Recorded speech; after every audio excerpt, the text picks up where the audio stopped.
as crazy as it sounds, is acknowledge how irrational and how unatypical this market is behaving.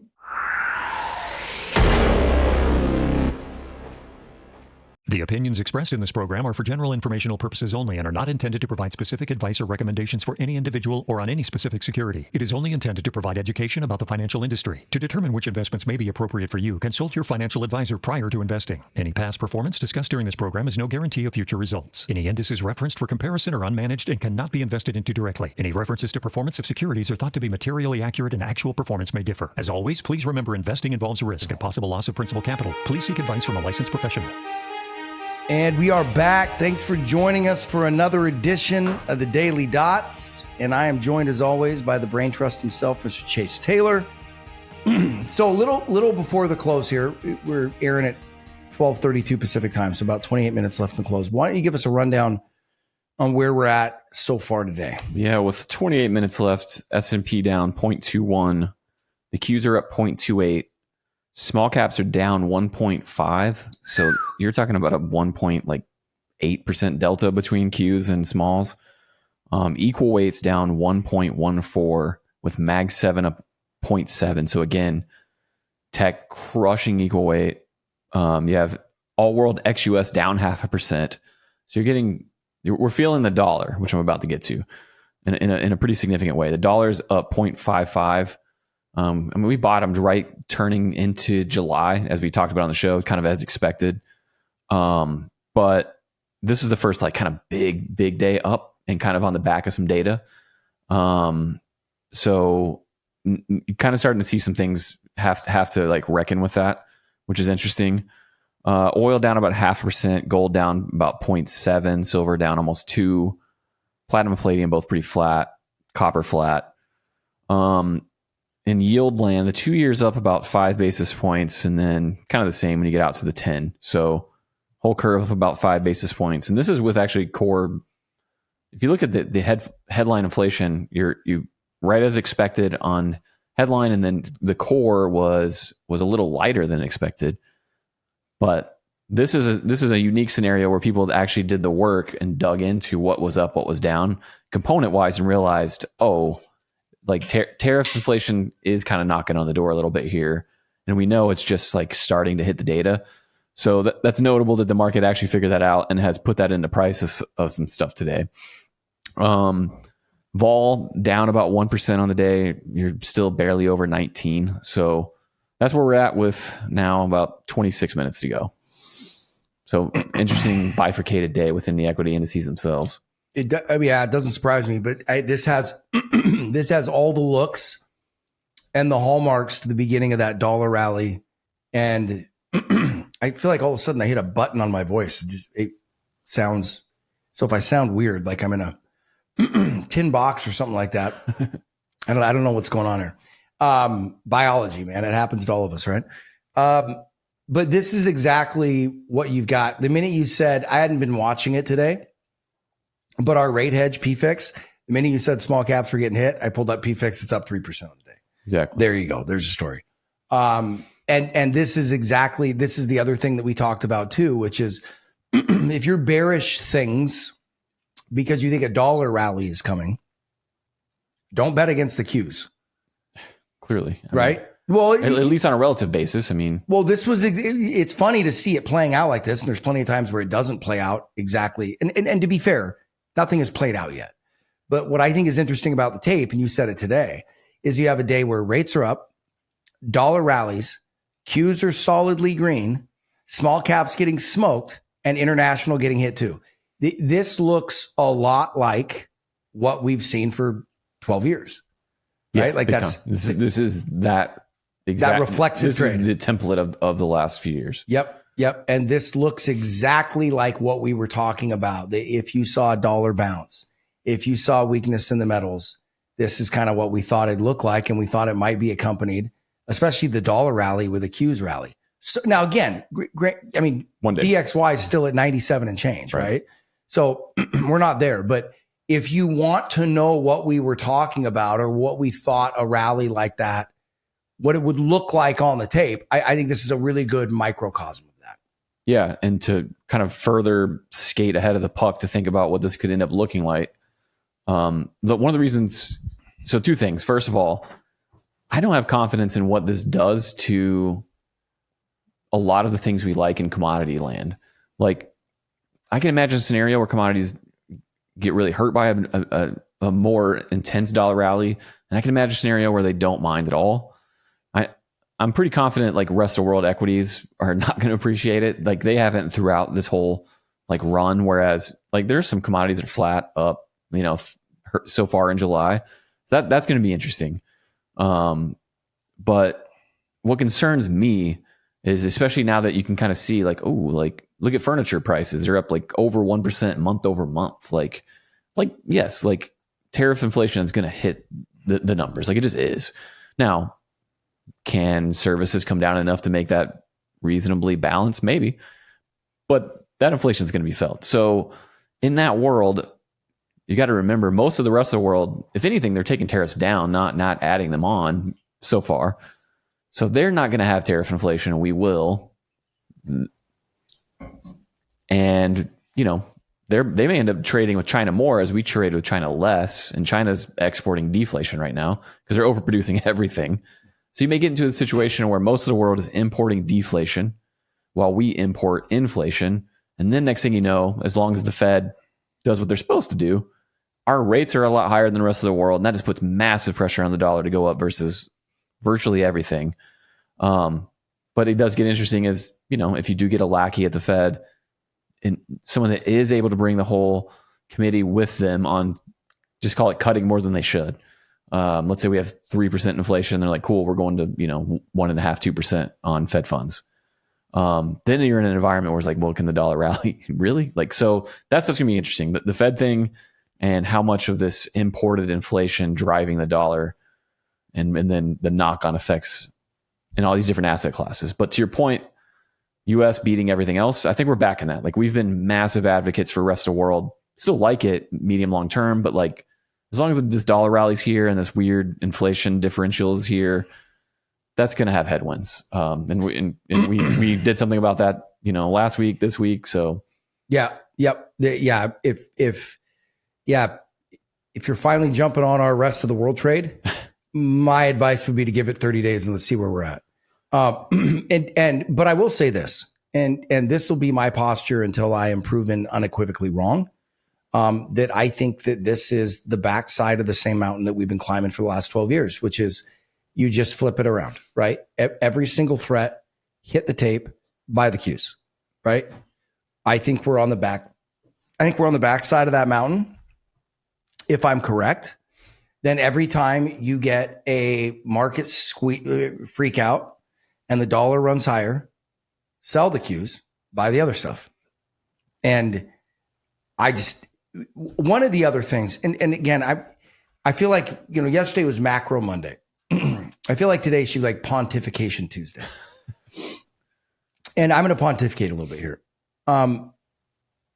As more and more I've thought about this, the threat of the dollar, how much higher could it go?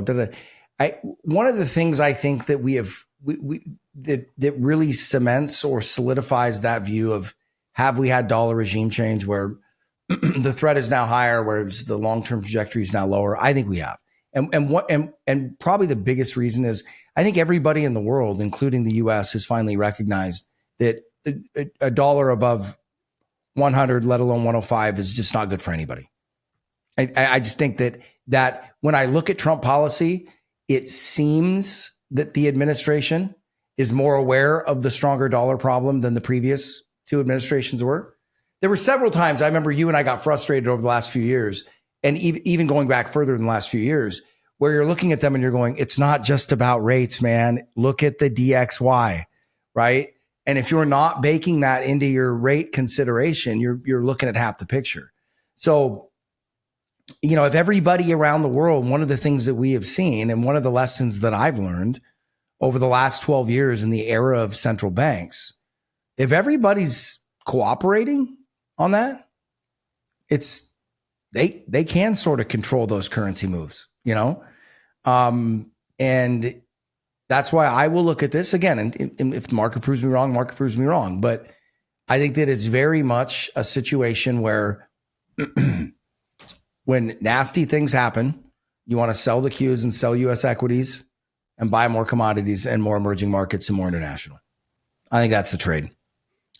I'm struggling with it. I feel like you can see really big gears going both ways when it comes to where the dollar is going to go. Like if you just look at how much capital has come here, and then if you think about where that likely goes in the future, it's really hard to make the argument that you just stay on that train, because it makes sense for literally nobody.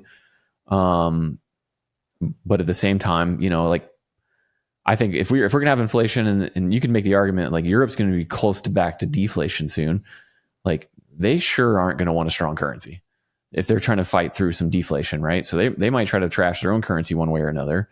And next thing, like that added pressure up. So I think I'm kind of in your camp of like secularly, we should be on the downslope now for the dollar.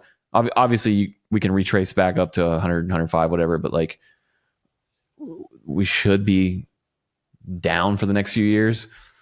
But I think my concern near term, just call it the next year, I don't know, is that the upside potential for the dollar could be just a lot more intense than I would have thought, say 3 months ago. Why? What I'm explaining with like the tariff putting pressure on inflation here, Right here. Yeah, I see what you're saying. which could drive just giant rate differentials, which brings in a lot of capital. And the other thing too is like one of the reasons so much money, well, not that much money left America. That's a creepy thing. One of the reasons that a good bit of money did leave America in the spring after Liberation Day, I think was when a lot of people saw like, oh, the dollar's going down too. Because then, like we've talked about before, if you're a European, sovereign wealth fund or whatever, and you look at how much you lost on equity, and then you add in, and we lost on FX, you're just getting crushed. Yeah. Usually you could be like, well, the currency like muted it out. Yeah. And just another reason, like all these European ETFs were up 50% year to date, 6 months in. It's like, well, a lot of that was just currency.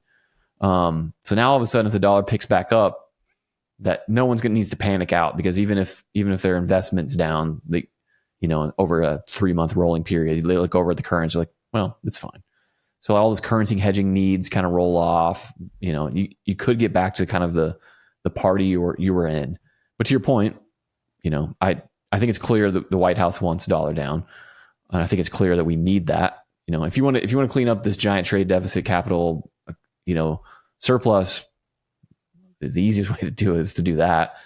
And this is where it gets interesting. Like I was saying, like let's say I'm right, and then this does really create a dollar squeeze, but then Kevin Warsh comes in and cuts rates to 0 and does QE when inflation's 4. Well, in that environment, how in the world could the dollar go up, even if it made sense in all the other ways, coming in? So you may have a weird tension between, just the macro of where inflation and rates are, but on the other end of policy be going, yeah, we don't care. Like we'll just try to explain to the population why 4% inflation is okay instead of pushing back on it. The opinions expressed in this program are for general informational purposes only and are not intended to provide specific advice or recommendations for any individual or on any specific security. Any references to performance of securities are thought to be materially accurate, and actual performance may differ. It sounds weird, but the more and more I hear about this, and we've been on this train for a while, so it's not going to come as a surprise to anybody, but more and more I think about this, the more and more I just look at the rest of the world, specifically Europe, and I'm like, you need to do more fiscal. Yeah, and that's a good point too, because like that makes it hard for some of these currencies to go down much against us. Well, they're doing fiscal for the first time, and it would have been a lot easier analysis if we didn't go from looking like we were going to pull back on it to saying just kidding and throwing it in overdrive. Now we're just all doing fiscal. And this is the point. One of the reasons I'm not sure, like say commodities get hurt in higher dollars, like I don't know, if everyone's doing fiscal, just relative currency may not swamp that out. This is my point. And again, I could be 100% wrong, and it always makes me nervous to make any type of comment like this, because it's like quantum physics, right? The minute you observe it happening, it changes, right? The minute you come out and say, look, this is the trajectory I think things are on. Well, yeah. I mean, economic, calling the economic futures was created to make weather forecasting look good, right? Yeah. And they do. They make weather forecasters look very good. The reason I guess this is not going to feel very Ivy League-ish, if you will. Well, that's good. Yeah. But I just, to me, it's just that narrative switch where you start playing out the scenarios. And I think it all still points to what I was saying, which is what happens in the short run and exactly what pinches, what squeezes, what hurts, what doesn't. I'm not really sure, but I will be highly surprised if the reflexive response of the market isn't to buy cues and sell off everything else. I just think that's precisely the wrong thing you should be doing. And I think one of the reasons it's the wrong thing you should be doing is just go look at price levels, right? If the dollar squeezes higher and you want me to panic sell everything I own in energy because when oil's already at 60, I'm not going to do that. As a matter of fact, I'm probably much closer to adding to those same positions, right? And like you and I said, I think that that's one of the other things that we've got to think about, as crazy as it sounds, is acknowledge how irrational and how unatypical this market is behaving in terms of what it's done in the past, and be careful about it, but also take advantage of it. Like we were saying, which is, I think there's so many, I think you are going to get more bites at playing these reflexive bounce backs than you ever have, because this cycle has gone on so long. And you and I both know there's so many programmatic, algorithmic type trades that are built on these relationships that I think have flipped. And we've already seen it happen multiple times where that reflexive response to a piece of data or a news release or something, those things take off in the typical way. And then over the next 2 or 3 days, you just see them kind of pull back together, pull back apart. You've seen it with gold multiple times. And I think that sea shift has happened. But like I said, I think it's not going to be, and I think it's going to be like it has. And I've been saying this for a while now, and so far it's playing out. We'll see if it continues. But I just think it's going to be one of these market shifts that catch a lot of people by surprise, because I think it's going to kind of happen with a whimper. I don't think it's going to be huge fireworks. I don't think you're going to see. Now, over the course of 6 months, you're going to see different markets outperforming the U.S. by 30 to 40%. But even that's been pretty quiet, right? Kramer's still talking about meme stocks. He's not talking about, you're not hearing him talk about Poland and, all this other kind of stuff. He's more interested in app loving, whatever that is. I don't even, and Robinhood, now that Robinhood has gone, almost taking a left turn on the chart, it's gone so straight up. Now that's he what loves likes, it. right? He loves it, man. He just, never mind the fact that he, bought the high in NVIDIA and then sold the low of NVIDIA and then bought it back. Yeah. Yeah. It's I think everyone took his little, what was it? What park? Yeah. His park 4. I think everyone made a chart of that so they can be like, cool, let me see how this goes from here. Cause everyone kind of knows like, well, that probably does hurt these. Yeah. If he had more humility, he probably would have put shorts on those positions before he did that. If he wanted to make money, that's what he would have done. I know. I just love how angry he got about the inverse Kramer ETF. I mean, he was torqued. And I was just sitting. It was one of those moments where you kind of look around and you're like, dude, I understand why somebody in your position would be ticked about that. But like, where is your intellectual humility? You can't come out and laugh about that. Like if somebody created an inverse ETF to me, I'd be the first to die laughing, and I'd probably open like a special account and put a little bit of money in it. Just I've had years where I really would have loved to have had that for myself. Oh, that's for sure. Oh, I hate it. You know what, man? I don't even like it when you bring it up, because it's like, if you're a golfer out there, this feeling where all of a sudden you feel like the game has left you, and no matter what you do, it's going to be wrong. And then you get to that point where you're like, are you going to make that trade? And you're like, no.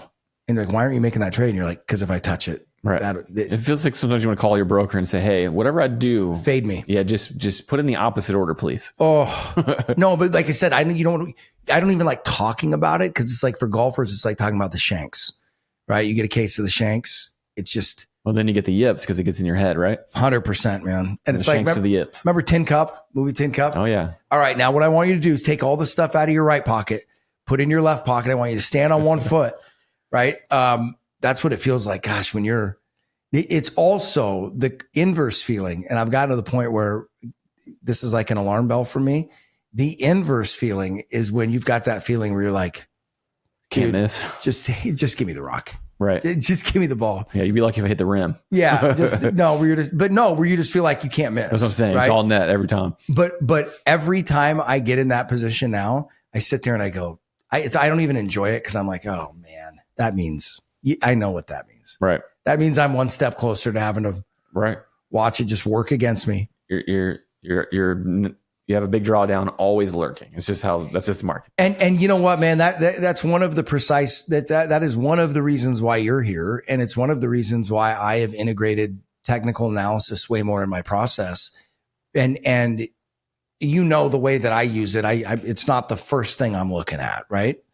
But if you doubt the power of trends, you need to learn a lot of stuff about this business, and you need to learn a lot about economics. And it's something that isn't taught a lot in regular economics.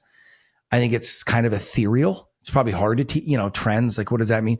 But, you have to pay attention to that. Like, cause the trend is your friend. It's literally been qualified with studies to show that this is real. It's a real phenomenon. Well, because all it's doing is it's capturing a snapshot in time of what is currently driving an economy. And if you're an investor, those are the things you want to be in. And there's feedback loops that make them real. Yes. So we were talking about this, like with, where something good happens, the next thing you know, like it makes other good things happen for yourself. Like, right. So next thing you know, like, think about all the money that went into like Amazon, when it seemed like they were wildly overvalued, but all that capital helped them kind of fulfill their destiny. Or Tesla, like, if a bunch of retail didn't throw money at Tesla, they couldn't have done some of the investments that turned into like very good. Yeah, because they wouldn't have the equity to sell. It's like a weird, reflexivity to borrow from Soros. Like, it really is kind of how it works. Well, and I think that's why trends exist. Yeah. Yeah. I mean, a perfect example of that is like, this is a very, very extreme example,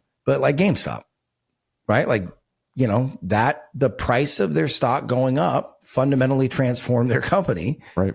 Because at least they were smart and sold some equity at the top.